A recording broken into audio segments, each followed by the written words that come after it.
కాకతీయుల నాటే మనం గొలుసు చెరువుల సిస్టంతో మన వ్యవసాయం అంటే గొలుసు చెరువుల ద్వారానే మనం గ్రామాలు ఏర్పాటు చేసుకున్నాం. ఈ గ్రామం అంటే ఇప్పుడు ఇంతవరకు మనం మాట్లాడుతున్న పురోగతులే గ్రామం. మన యొక్క చైతన్యం, మన వ్యవసాయ ఆధారిత కుటుంబాలు అంత డెవలప్ కాకుండా అప్పుడే నాకు విశాలంగా ఉన్న ప్రదేశం మనం ఇలా ఎప్పుడు రాజులే పరిపాలించినారు. ఆ తర్వాత కుతుబ్ షాహీల కాలం ఏ రాజులు పరిపాలించినా మన ప్రాంతం మాత్రం ప్రపంచం వెలిగిన ప్రాంతం. వజ్రాలను తక్కడల పెట్టి జ్యోతి అందిన వర్తక గురించి మన దగ్గర వజ్రాలను కొనుక్కోపోయి తక్కడ గురించి కొనుక్కుపోయినటువంటి చరిత్ర ఉన్న సర్వాయి పాపన్న గారి గురించి మాట్లాడితే కుతుబ్ షాహీలు పరిపాలించిన 100 సంవత్సరాల లోపే ఈ ప్రాంతంలో ప్రజలకు అన్యాయం జరుగుతుంది, అసమానతలు ఉన్నాయి.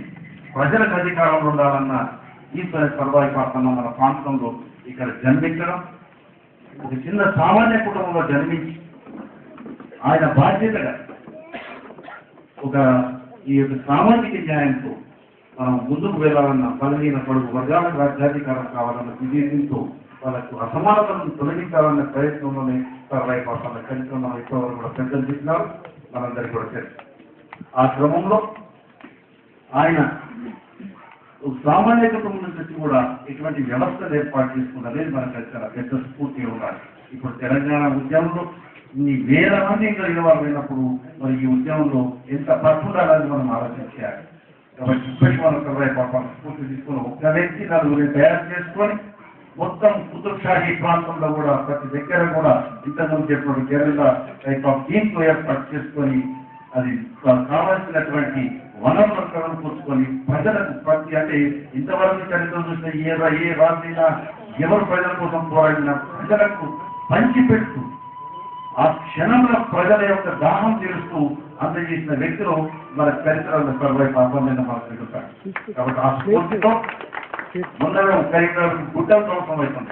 700 గుట్టలు కరీంనగర్ గుట్టలు 100 సంవత్సరాలు కాపాడుతున్నాం. కానీ ఈ ఆంధ్ర ప్రాంత పరిపాలకుల ద్వారా ఈ మధ్య అవన్నీ కూడా ప్రైవేట్ పరం చేశాం. 700 గుట్టల్ని మొత్తం నిలబట్టం చేశాం.